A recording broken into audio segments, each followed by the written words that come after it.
Money on my mind, gotta hustle and grind. Financial literacy always on my mind. I'm stacking knowledge, no time to waste. Gotta invest smart, gotta keep up the pace. I'm reading books, learning all the tricks, studying the market, making calculated picks. I'm saving up my dough, watching it grow. No more wasting money on things I don't really know. Financial smarts, that's my new swag. Investing wisely, no more burning cash, I'm building wealth. $1 at a time, going from broke to living the life that's prime.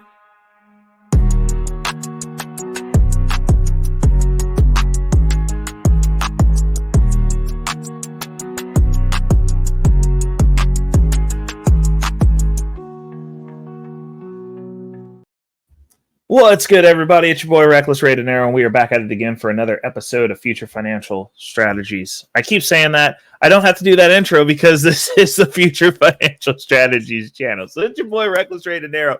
First and foremost, we got to get the housekeeping out of the way. If this is your first time here, I would ask that on your way in, you hit that like button, get ready to buckle up and get some game. Free game, because I don't have anything to sell you. So we're gonna jump right into it. If it's your first time, definitely like the video. If you're not subscribed, subscribe, because I am looking at the analytic data for this channel specifically. I know my core channel, it's basically indefinitely shadow banned, and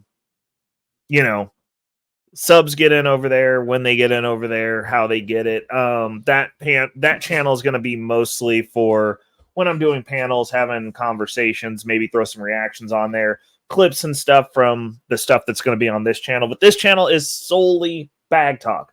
We just talking about getting to that bag over here. And how we're doing that is I'm documenting my journey to becoming a net worth millionaire. Now, one of the caveats is, unlike most of these net worth millionaires, the majority of my net worth is not trapped in my house, which is what I would consider for most of you a dead asset. And by a dead asset, what I mean is an asset that in order to get a hold of that money, you basically got to give up the house. For most of you, that's the way that you utilize your house. Now, we will be going into some of these strategies that I'm using where I will be leveraging my house. So my house is actually an asset because I'm going to tap that equity. I'm going to use it. I'm going to make moves. I'm going to make plays with it. It also is not going to be locked away in my 401k. Why? Because I'm looking to retire early. We're trying to be out of the workforce within 36 months, and then probably within, I'd say, that's about 3 years. That's 3 years. So I'd say within 4 to 5, I'll be a millionaire. That's the goal of the way the stuff works out, because we are utilizing the Future Financial Strategies. So we are doing things that are a little counterintuitive, not as conventional as what the masses are doing, but the masses of people are not wealthy or successful. So in a financial perspective, now I'm not saying that your jobs aren't important, that what you're doing isn't effective. I'm saying what you're doing with the money that you're getting is probably not effective. There's a lot of people creating self-inflicted wounds. And so on and so forth, that just make it so that most people just don't win at this game we call money. They don't win at the financial structure, and they want to point up at the people who are successful and somehow blame them as though something got taken from them, even though they made their own decisions. Now, I don't necessarily agree with that. I'm over here in the wolf pack. We don't complain. We compete. And I'd urge you to do the same. One of the ways you can do that is by tapping in, getting some of the game. Look at me, test things out at my expense with my money, and somebody who's not on the mountaintop telling you what it's like in the real world down here for those of us who are still actively working, still living our meager lives, making under six figures, that apparently it's impossible to own a home. I own one. Have your car paid off, car's paid off, actually getting ready to get a new one, and we're going to go through the factor of that, and apparently being up to your eyeballs in debt. Now, that is questionable, but we're also going to be doing my attack on the debt that I've accrued, because I've gone through some life stuff.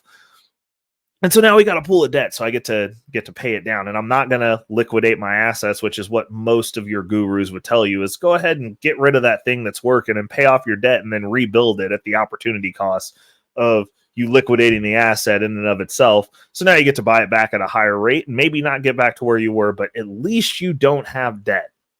I don't believe in doing that. So this episode specifically, we are going to get started. And the episode is getting started with in-home banking. Now, I could not find a definition in my old Google search of in-home banking. It kind of merges it with just people who bank from their house, which is not what the concept is. So, what I did was I went and I found a video from where I found it from the original concept that I originally worked out and started kind of mulling this over from. And then it kind of merged with infinite banking as well. And then we're going to watch the video. I'm going to go ahead and chime in and give my thoughts on this. It's a little bit of a reaction as well, but we're gonna dive into it, and I'll go ahead and chime in when I need to. But overall, we're gonna watch this video, add that to the screen. Yeah, we'll put that over there. I like the way that's set up. And then I'll pause it as needed. So let's jump into it. Hey, what up, y'all? One of the biggest questions I keep getting is what is in-home banking, right? So I want to take a moment. And I want to give a shout out to Derek Grace. He was the first person who brought this to my purview, to my attention. He's got a board game. I'm going to go ahead and link all this stuff down into the description because I believe giving people credit where credit is due. Obviously, he's branded his business, so it's got the website on there. So anyone who wants to tap in with him and maybe grab the board game, because I think that having games like that you play with your family and just having that knowledge around so that even the leisure time that you have is adding and instilling some financial principles, starting some of those conversations, kind of getting everyone tapped in so that you can be on the same boat. I feel like that produces better outcomes. So like, I think it's dope that he made this game. A lot of the stuff that he does parenting with his kids, he's got like a lot of really interesting content on that regard. So definitely tap in with him if you guys are interested in diving a little deeper down the rabbit hole. I want to explain it as simplest but as quick as I can. It's a 6-week course for a reason. The class is pretty deep, but I will try to, I'm going to give you a great synopsis real quick, right? So in-home banking is comprised of a couple things. Number one, identifying that there's an issue within the system that you're currently in. Number two, identifying that you don't need the system to live a fruitful life. I've been telling you guys for the longest, through every avenue in life, you've been told the only way to be fruitful at something or to be great at it is you had to go through another party. I'll give you the same example. You want a higher education? Go to college. You want a good job? I'm sorry. You want good money? I'm sorry. You want some money? Get a good job. You want food? You need to come to my store. You want protection? You need to call my agency. Been telling you guys forever, more times than not, the people who you are solely relying on for opportunity, protection, advancement, education, whatever the case is, you can replace these people. You can remove these people out your subconscious, out your life, and out your pocket. But a lot of times our complacency, our laziness, and our traditionalism will keep us doing the same shit our elders did, knowing we're not getting nowhere. I want to pause it there. That's going to be the first point that I want to make. Traditionalism is a stranglehold. Like if your parents are not where you want to be, or they're not coming from a space that you want to be in, and you're the one who's getting it out of the mud, more often than not, I would say most times, you're not going to be able to do what they did unless you're looking for their results. And honestly, in the current state of things, if you do what your parents or your grandparents did, you're going to get worse results. So like, if you don't like where the generation before you, the generation 2 generations before you are at, you need to scrap everything that they did, to be honest. That's the reason I made this channel. It's Future Financial Strategies. This is all the stuff that I'm doing that everyone in my family thinks I'm crazy for. Oh, that's risky. Oh, that doesn't make any sense. Oh, you went down that road. Oh, you're doing that? That's weird. Well, yeah, I don't want the same results that most of them have. I mean, obviously, there's a couple of my family members that make an inordinate amount more money than I do. But that's it. The situation isn't something that I wanted. I'm like, if I had that much money coming in, I would definitely be in a different space than like where they're at because they're not good with money. They're doing what they're told. They're doing what's given to them. They're doing the bare minimum. And we're not doing the bare minimum around here. I'm like, if I was making some of the money that some of my relatives were making, it wouldn't even take me 36 months to be to a work optional state. Like, I would never have to go back. I would suck it up for a year and live off my salary now and just be rich. Like, it's that dramatic of like a wild variance in what information versus what a salary will do for you. And it's information that I had to seek out for myself because I don't have anyone in my family that I can go to that has that level of game, because none of them are successful in the fashion that I am going to be successful in.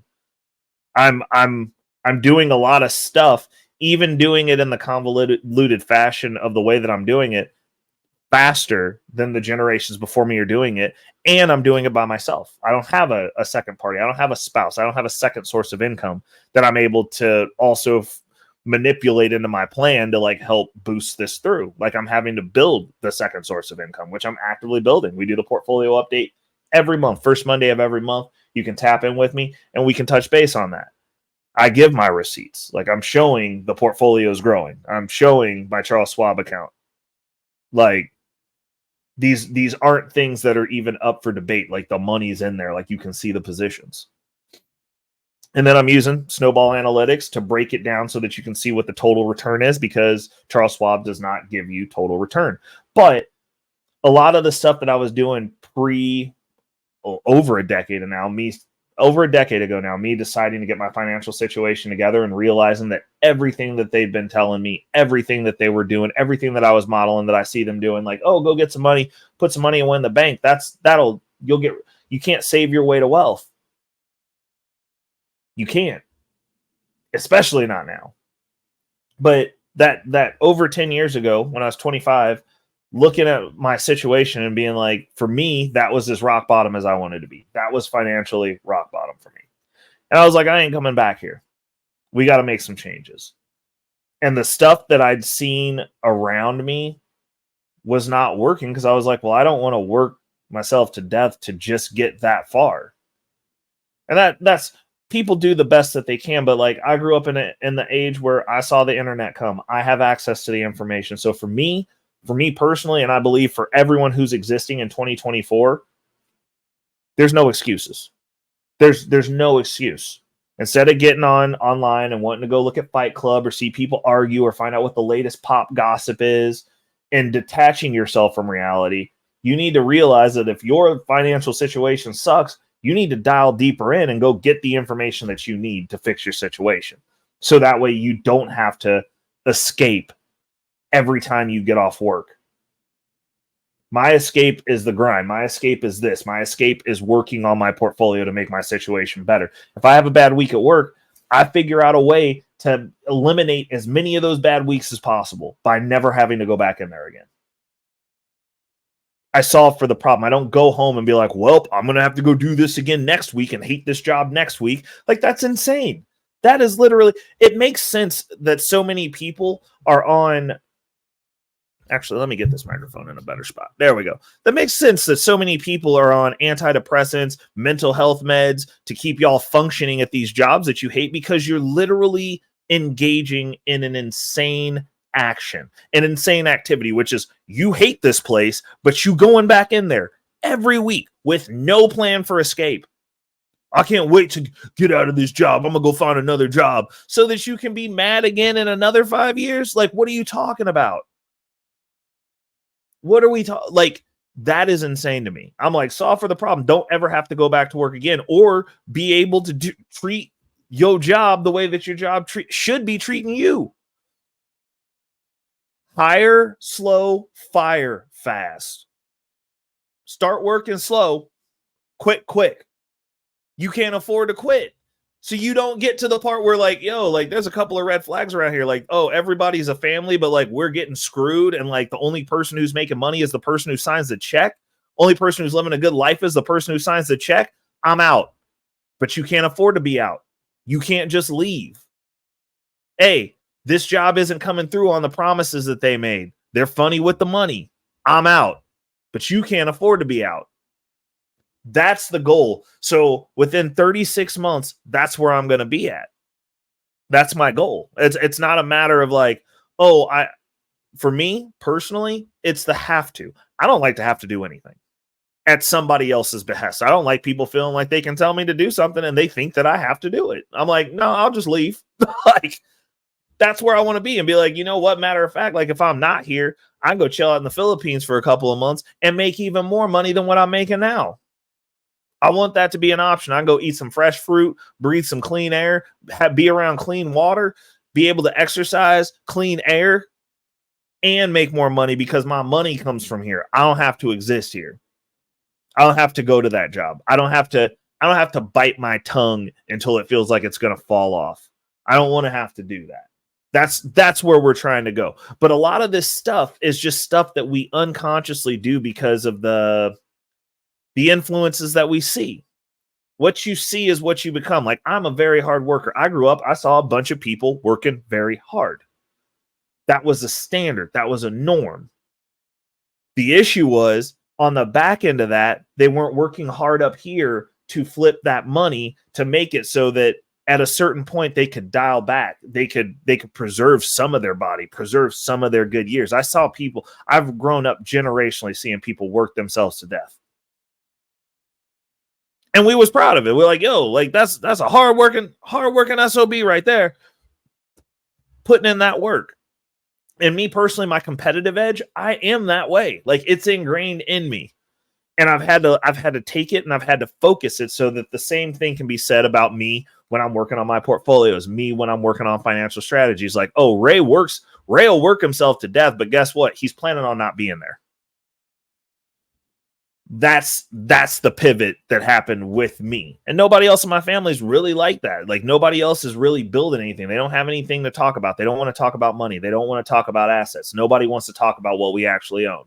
Nobody wants to talk about the way the finances are. And I'm like, fine, that's cool. That's cool. If we got to start over again generationally, which it looks, that's what we're having to do. And everybody wants to start their own little fiefdom. Ray's going to have the kingdom then. That's fine. I'll start it over from scratch, but it's going to be the last time for a while. And we're doing some stuff different. So the first thing that I had to do was go, okay, well, I'm looking at what everybody else around me is doing. I'm like, I'm not doing any of those things because they're not getting where I'm trying to go or where I want to be or where I want this family to be. So we're gonna go ahead and jump back in with Derek here. Let's hear what he got to say. I tell you guys all the time, tradition and common sense are not friends. They hate each other. A lot of you guys are not utilizing your common sense. Oh, hold on. I'm gonna dial that one back because what he said was a gem right there. He said tradition and common sense. Hold on, let's hear it again. Are not friends. They hate each other. He said tradition and common sense are not friends. Let's talk about that for a hot second. Like, that's a gem. And you know what? The way that he puts this, and this is the reason I take information from everywhere and mull it over. Tradition and common sense are not friends. They hate each other. Think about that. Think about how much stuff you do traditionally that we just do because that's what my mom did. That's what her mom did. That's what my dad did. That's what granddad did. That's what everybody else did. But it doesn't, like, if you think about it, it actually doesn't make sense. I'll give a good example that a lot of people who watch this channel that are of my complexion or darker will understand. Culturally, we have a day that the air conditioning turns on.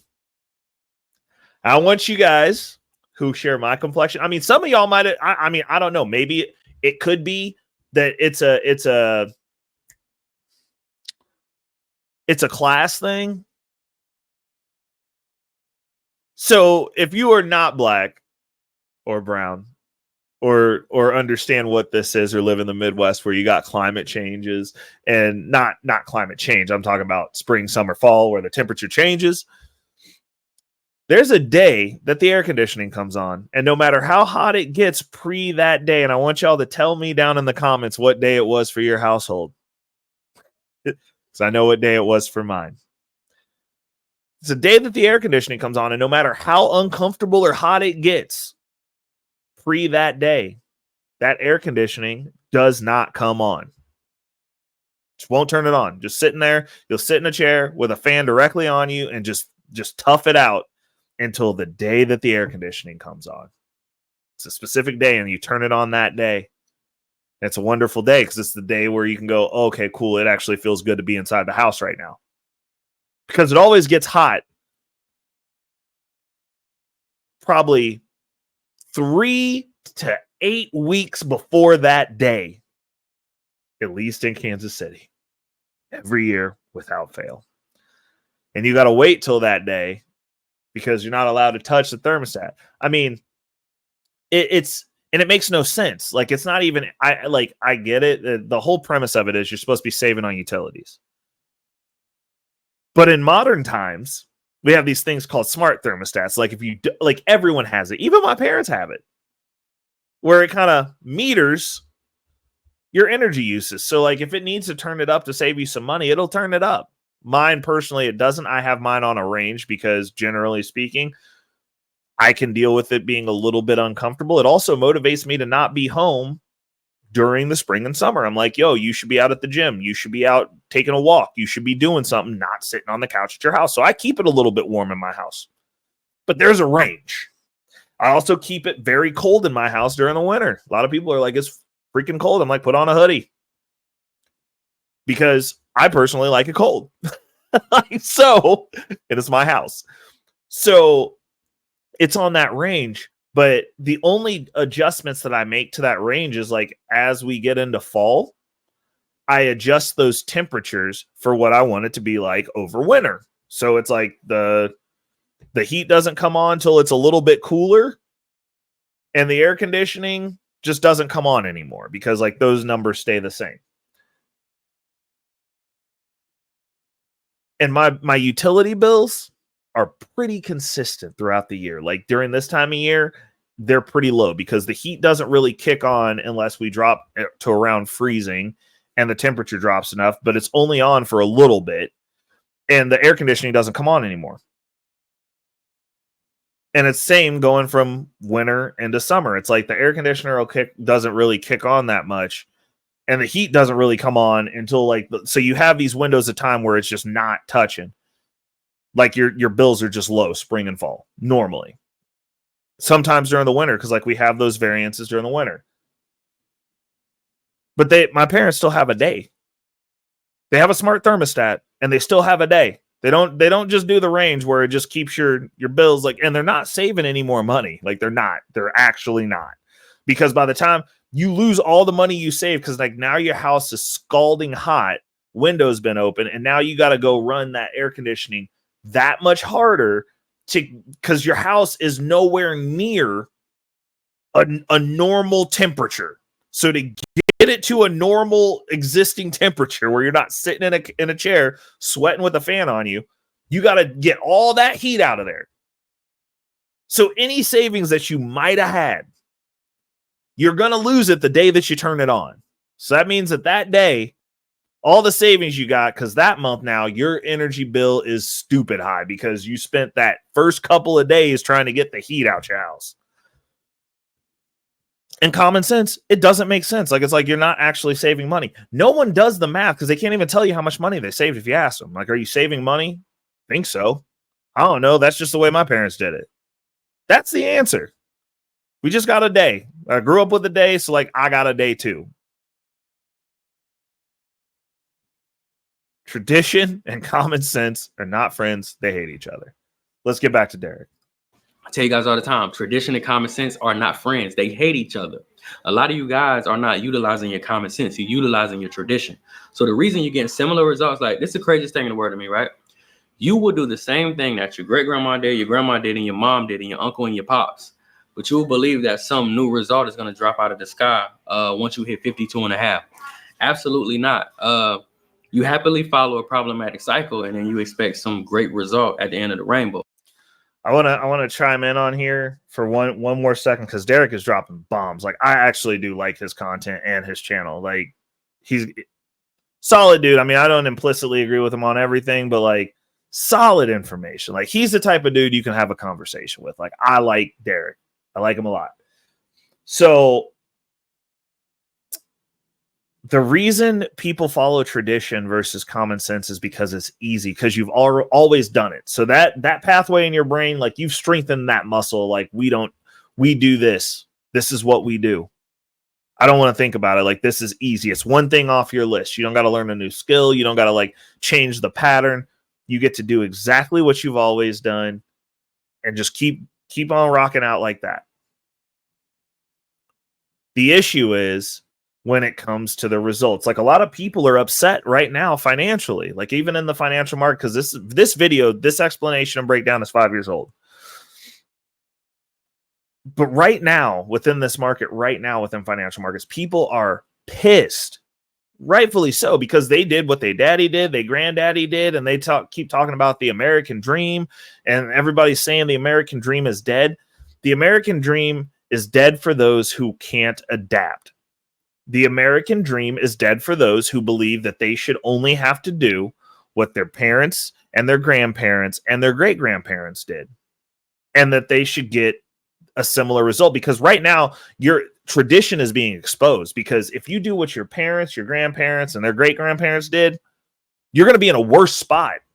And a lot of people are finding that they're going through these motions. They're going through these habits. They're going, I went and did A, B, and A and B is supposed to equal C. And it's like, well, no, like C divided by D equals C now. Like there's some other steps in there. There's a little bit of a self-accountability, because the way the original system was set up was you just go to work for 30 years and you don't got to think about it. You're going to be good. There's going to be a pension.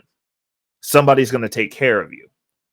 And that's where they messed up. They kept raising these generations that somebody was going to take care of them. And nobody started noticing that, like, that somebody slowly became, you need to take care of yourself.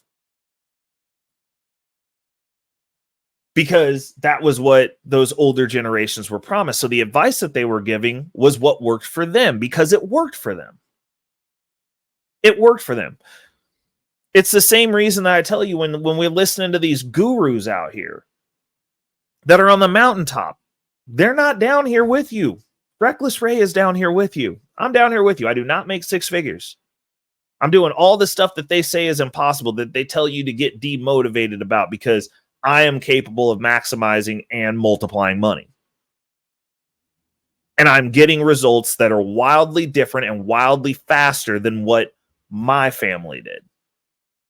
Anyone in my family's done by themselves, because I've done all of this by myself. And by myself, I mean, like, financially, I haven't gotten a dime from anyone in my family since I was fucking 16. Period. Wrecked my mom's car. She cut me off. And that was it. End of the story. Conversation's over. I've done everything on my own. All of it. My stepdad, bless his heart, he did co-sign for a car that I paid for by myself. And I paid that car off early. Helped his credit. And that was it. No one signed for anything. When I bought this house, my name is the only name on my house's lease. On the deed, I mean, not lease. But on the deed. I bought this by myself. They checked me and rechecked and re-verified my up until closing. Because they were like, you're doing this by yourself. How do you have the, you're doing it on your own? Yep. By myself. When I'm doing these tests, this is actually my money. Like, if it doesn't go well, I lost that money. Like, any of these things, any of the stuff that we're tracking, Bitcoin does bad. My net worth takes a hit when we do our financial updates every month. If it's a bad month for Bitcoin or we're in the bear market, I'm grinding up.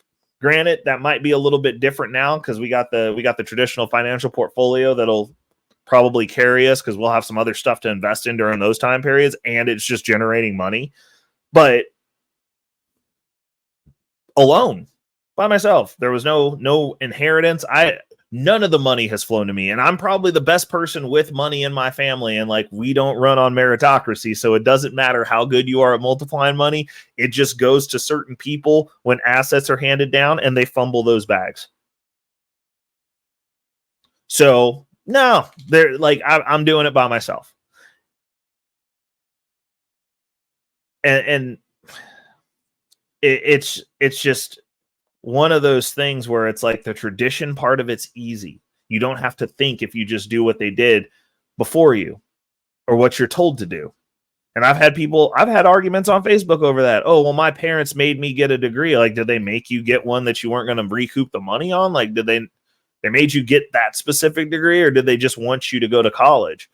And what were they going to do if you didn't? Because I didn't. My mom wanted me to go to college. I was supposed to be the baby. I'm supposed to be the first smart one. And I am. I'm the first smart one with money. I'm the first smart one at the game that matters. But I was like, I'm not going to college. Like, that's ridiculous for what I want to do. I want to sign checks and own stuff.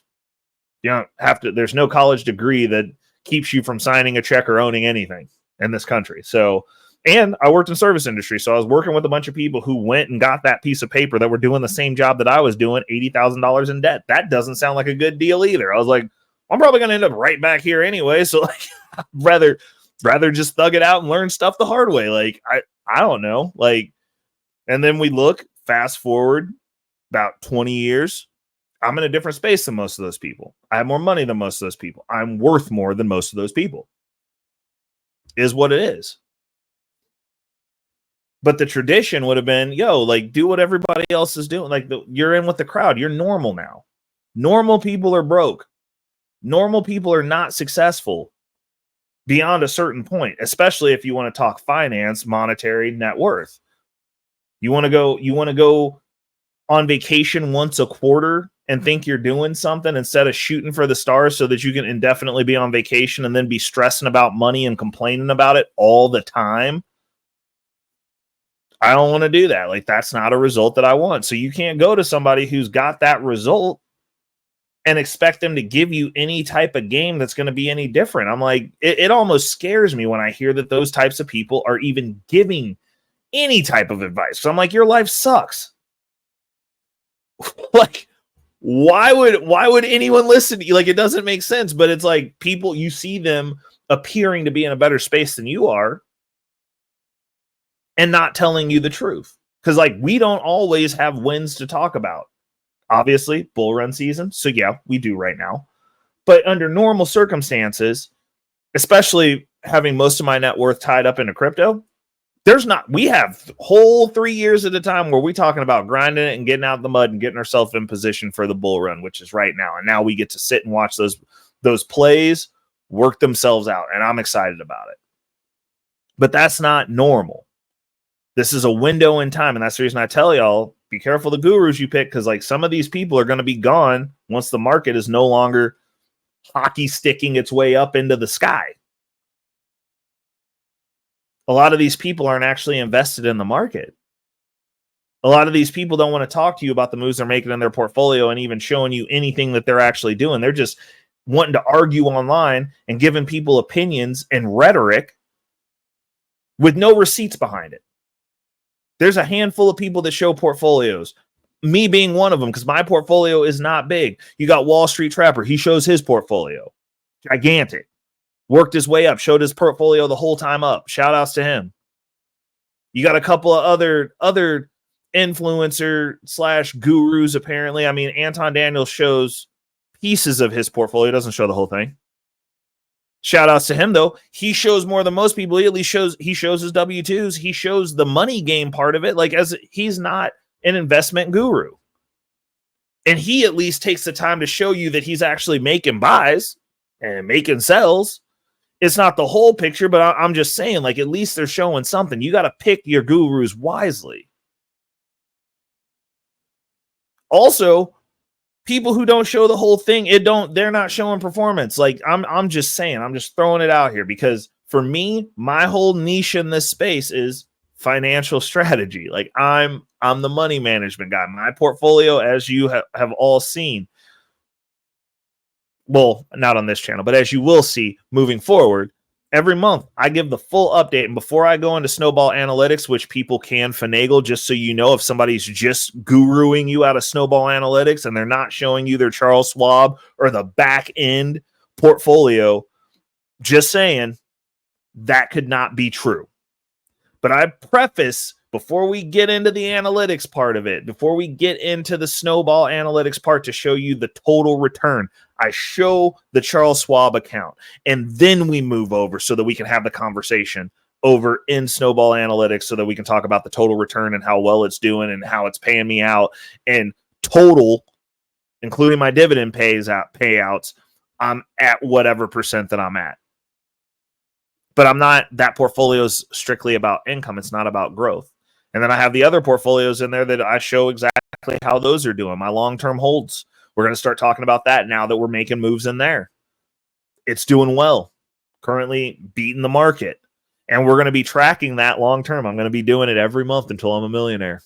And then we'll probably be doing it after that too. But I'm just saying, like, the whole premise of this channel is that journey. And I got quite a ways to go. Quite a ways to go. And like, I mean, we're rolling up to the end of the year and we're going to see if I touch my target markers, and then we're going to talk about what we're targeting for next year. It's going to be great. I'm excited about it. But we've got to meter and look at what we're doing and look at the results that people are getting, because especially within these YouTube spaces, like, people are going to, they're not going to, they're allowed to give you a piece of a story. This is almost like getting on Instagram. It's the highlight reel. So if somebody wants you to think that they're good at money, they're going to show you a bunch of fancy stuff. They're going to sit up here in Gucci robes. They're going to have Versace glasses. They're going to have a bunch of stuff that they get to write off for their taxes. Just so you know, these channels that are making a bunch of money, the Versace robes, the glasses, all of those things, Rolex watches. I got my Apple Watch Ultra on. I love this watch. It's great. I actually own it. Not a tax write-off. My Oura Ring, also relatively expensive. It's beat up. I wear it all the time, but I love it. I use it. I wear it all the time. It's tracking data right now. Actually own it. A lot of these gurus, a lot of these people with these big channels that you're paying to be in their Patreon groups, they're selling you something. All of that front-facing social proof are tax write-offs for them.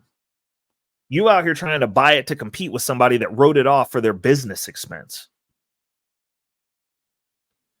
And I'm going to say this, and this is going to be my statement and my saying. It's going to be my catchphrase. If you would, somebody's got to tell the fucking truth. Somebody does. Because all these people with these angles, there's no angles with, well, there are angles with math, but there's no emotions in math. There's no rhetoric in math. It's about efficacy and efficiency. That's all that matters. Because after it's all said in the wash, if you come year end, how did you do? How did I do? Well, now we know whose strategy was better for that year. Next year, next thing. Then when you want to take a 5-year window, okay, so like over the 5 years, how did you do? Did you leapfrog me at some point? Okay, so like that's how this strategy works. Why did you leapfrog, or why didn't you keep up? That's all it is. There's no, oh, we can never use credit. People who tell you to never use credit, Dave Ramsey uses credit for properties. And he's telling you to save up cash indefinitely so that you can never afford the property that you set your eye on, because inflation is going to take that opportunity away from you unless you're at least getting a raise over inflation every year and you're not spending it and it's going directly into your savings. I'm not saying that you'll never be able to buy a house, but the one that you was looking at, you won't get that one. Unless somehow you get lucky and the house gets foreclosed on and then you got to fix it. So like, what are we talking about? It's so important. So like, let's get back to Derek. I'm sorry for getting off on a rant, but that's kind of why we doing this.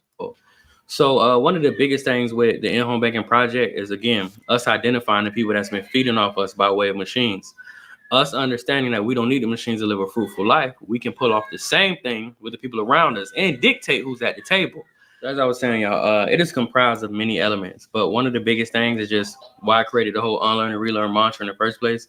Is at some point you're gonna have to whitewash out the things you've been taught. Otherwise, you're gonna have nobody but to blame but yourself when you end up in the same place your grandparents did. And be mindful that your children or your little brothers or your little cousins they're watching at the same time, they may end up in the same problematic cycle that you did. If we're gonna be real, 9 times out of 10 they will, because they've seen no other way. Somebody in your circle of friends and your family, whatever the case is, you have to have that person that's going to stand up and go, wait, We've been knocking at this door for about 200 years. It hasn't opened yet. Shit, we might want to walk around the back of the house and come through the window, the chimney, the doggy door, or something. So, again, like I said, I want to make it short, but in-home banking is simply us taking our power back, taking our control back. You could be an entrepreneur, you could be a worker, you could be either or. You don't have to be either or. But it's you taking your power back. And believe it or not, most of us are powerless. I know it may feel like it, but 9 times out of 10, the person that's watching this right now, you probably got 3 to 4 people that's tapping your check before it even hits your account, with direct deposit. So you understanding that, you don't get no shorts when it's time to get the money. You got to get up and you got to grind your entire ass off to make the check happen. But somebody programs you to believe that the only way to have a fruitful future, to make sure your kids straight, was you need to send some money to some faces whom you've never seen.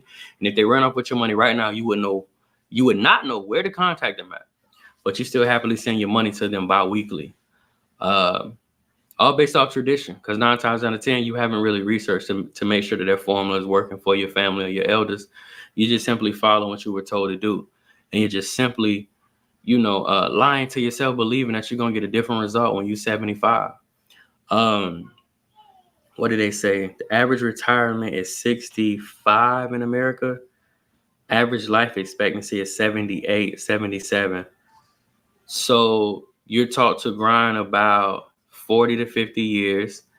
And then once you break free of that, you have 11 more years to enjoy the 40 or 50 that you just worked for and hope you don't die before the average life expectancy.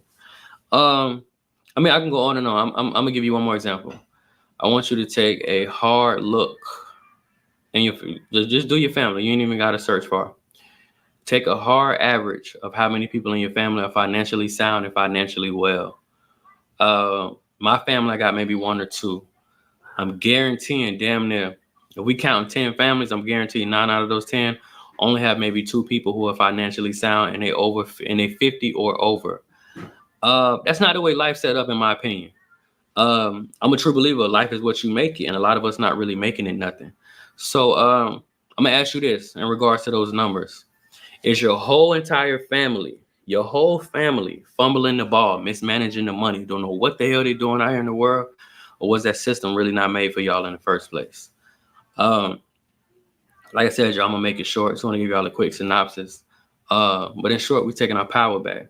We putting money and we putting our resources into the people we want to, not the people that we're told or we're forced to deal with. That's what we're not gonna do. So like I said, y'all, this is our final online class. We got less than 500 slots left. Once these are sold, these are sold. We will not be doing any more online in-home banking classes. They will be held at the Academy in Atlanta, Georgia. In short, that is what in-home banking is. But it's a 6-week course, so I'm sure you guys already get it.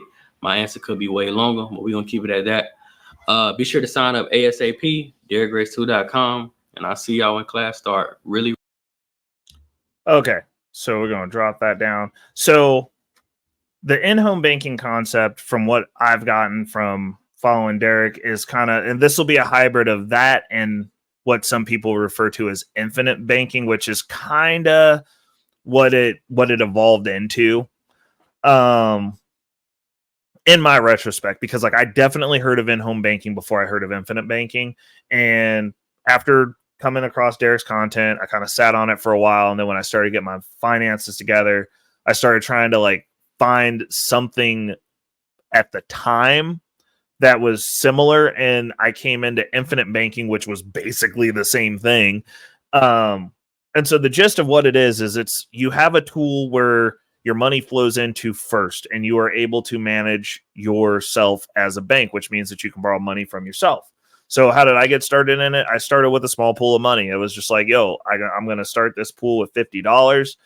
I set my what I pay myself, because I'll be darned if I'm going to pay Citibank some money, but I'm not going to pay me, Ray Bank, Reckless Ray DeNaro's bank, some money. Just don't make sense. So I started with I think at the time it was $50. And I took that $50 and I would be like, cool, well, I'm going to use this for this, whatever I use it for, investments. If I needed to use it to move some debt down, because if I'm paying myself 10%, my credit card's 20%, then it behooves me to take my money and pay the credit card and then pay myself back the 10%. So that way I can have that at less interest, because that's saving me 15 to 17% interest, right? And now I'm shifting the debt to me, and I pay myself back, and then rinse and repeat, which is what we're currently doing, which also is super effective. But we're going to start tracking that so we can get the numbers on it, because I honestly think I might be spending a little bit too much money. I don't know, but we need to find out. And so now that's going to be a metric. We're going to have a debt tracker, and we're going to be doing a monthly video on the debt. So that's going to be another thing that's going to be added to the channel, another monthly video, which is cool. Beginning of the month is going to be busy for all of us.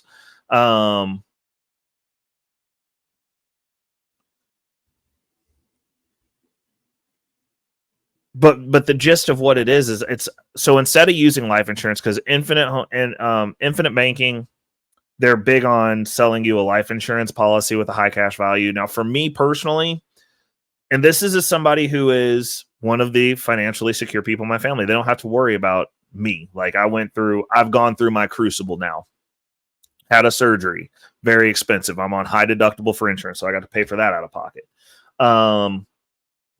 Rehab, I'm getting ready to have to pay for that full bore out of pocket for the physical therapy post surgery, because they got me part of the way back. Like I'm a good distance back. I got graduated to where I can jump off the ground a little bit.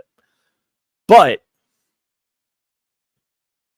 I also, in order to get back to where I was, I'm going to be paying probably close to an additional, like I'd say anywhere between $2,000 to $5,000 in physical therapy. And that's not including the $2,000 that I'm budgeting out for stem cell therapy. And that's not including the peptide therapy that I'm going to be doing to just make sure that my body's pieced back together the way that I want it.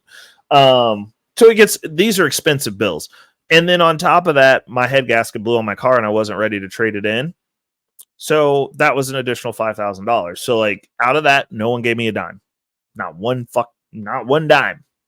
Didn't have to ask anybody for anything. I was on the couch for a month on light duty, limited work schedule, came through all of it like a champ with a plan for how much longer I'm going to have to do this. So I consider myself financially secure, because everybody likes to say, oh, you got 2 bad weeks and you're poor just like the rest of us. Well, Ray had like 3 bad months consecutively, like back to back to back to back. And every time I thought I was back above the water, boom, another $5,000 expense. So I'm financially secure. So I'm not like the rest of you, unfortunately. But actually it is fortunately, because I put myself in that position. Like I was actively working towards being able to go through that. And it's like, I tell people all the time, I get out here on these platforms, I talk my trash. I beat my chest. I'm very loud about the forward momentum. I'm very loud about my accomplishments, because again, I've done all these things by myself with no assistance. I didn't have somebody pick me up and help me do anything. Like, no, I've just worked hard and figured out the money piece of it on top of that. So now I'm working hard and smart, and that's a dangerous person as far as money is concerned. Money game, definitely a dangerous person. So I never thought at any point that I wasn't going to be tested at some point. And I was just happy that like when the test came, like, obviously mental health aside for like the first initial part of it, because it was a disruptive experience in my life from the way that I'd been navigating, the way that I'd been doing things, and my thought process about a lot of stuff, it changed. And so I totally, outside of that first 4 weeks, the first 4 weeks I was mopey. I was a mopey baby. Like I was just upset, mad, frustrated, kind of figuring out like where I fit in the world. And then like once I was just like, cool, well, there's stuff that I can do, which is the way that I look at everything. I mean, it just took a little while. Like, yeah, when life stuff happens, you're going to have to process that and grieve it and go through whatever you got to go through. But at my foundation, what can I do is always a fallback. And so once I started doing what I could do, I started focusing on what I could do. And focusing on what I could do put me in a space to where I figured out a bunch of stuff for myself. and put myself on a trajectory and started making a plan. And I was like, cool, like as long as I can get back to this level, as long as I can get back to here, okay, financially, I've got these financial hits that are coming in. I've got to do this, and this, and like this is what I got to do. As soon as I got on that focus, it's been downhill. Like I think I needed to be tested to get me into the right state of mind. But as I started with the in-home banking, it started with $50. I would borrow the $50 and use it for usually investment. At that point in time, I was getting ready to start. I was getting consistent about making sure to put some money in my portfolio every couple of weeks on payday. So it would normally go in there and I would pay myself back whatever it was, a flat 10%. So I'd borrow the 50, pay back 50 plus 5. So it's $55. And I did that and I kept building and I kept building and I kept building. And so like now, because I use that for the emergency fund, honestly, because I don't believe in stagnant money. It's called capital flows for a reason. So now, fast forward to where we're at now. When I start off with $50. Now we are years later. We are at, I think I'm almost at $1,300, and we're using it again for debt elimination at this point until we get all these debts cleared up. But like we're taking big chunks at a time. So it's like we're doing anywhere from 12 to $4,000 payments, depending on like what all is actively available, because we have some other tools that we're using plus pay, but like we're doing anywhere from $1,200 to $4,000 chunks of payments, just chunking it out. And we're gonna track that. I'm probably gonna do an episode on how the bag busts down. But for me, in-home banking, instead of, you can use anything as that foundational money pool. I use my savings account because I don't like money being stagnant, so I function it as an additional source of credit. And that's currently the core nucleus. But moving forward, we've got some plans. We're planning on having that same tool moved into my brokerage account because I can have that generating money when I'm not using it, so that I don't feel obligated to just tap that money all the time. I can just have it in there building in on itself. So that's one of the goals, and it's probably when we get to somewhere between $3,000 and $5,000, we'll be making that move. But I just wanted to do a breakdown on, in-home banking. There's a couple of things you could use. Like for a little while there, I was also doing in-home banking, except for I was using Bitcoin as the base. I really like that too. But until they bring back the ability to leverage it or borrow against it, because I don't like selling Bitcoin at all, except for the savings amounts. So I still use Bitcoin as a savings account, but like using it for the in-home banking, there's too much in and out, and I don't like selling Bitcoin like that. But once they bring back the ability to borrow against it, I will be looking at maybe doing that. But the brokerage account is looking very advantageous right now with the high yield dividend space. I really like it. And, having a portfolio that's literally for in-home banking that's building itself up every month and then using the margin off of it, because normally I don't borrow the money for more than 2 to 4 weeks. So using the margin off of that would be advantageous for me, and it would be more efficient than having it sit in the bank, because the times that I'm not utilizing the money, it's not doing anything, because like bank interest is literally nothing as far as I'm concerned. Like it to me, it counts as nothing. So, making the tools more efficient, making stuff more, I'm going to just say efficient again. I mean, it just is what it is. It's just making things more efficient and making it so that everything that's in my lexicon, that's in my financial foundation, everything is working as hard as possible within its position to make me money as well. So it's constantly building, constantly. It's like my opportunities are constantly going up. Like stagnant money does not make money. That's the reason the worst interest rate you're going to get is the one that you get in the bank. And the bank is actively cycling that money. They're loaning it out so that they can make more money. So the game that we're playing, the intent, the ideal of just putting money in your bed sheets or under your bed to make money just doesn't pan out anymore. That's not the way the game's set up, because if the game was set up that way, the banks would do it. So we got to start thinking more like the bank. So in-home banking is one of the concepts that I like, because it takes some of that, like you said, takes some of that power back from these banks that we don't know, that we don't necessarily want to deal with. I don't agree with them on the system not being set up for us to lose. And that's us, as in people who share my complexion or darker, or around my complexion, I guess. I just think that historically we don't have a history of understanding the tools at our disposal, or how they're supposed to be used by people that are building wealth. It's the same reason that you have, I mean, even cultures that don't look like ours. You have people who are white that are adamant, Dave Ramsey, don't use debt. Except for all rich people use debt.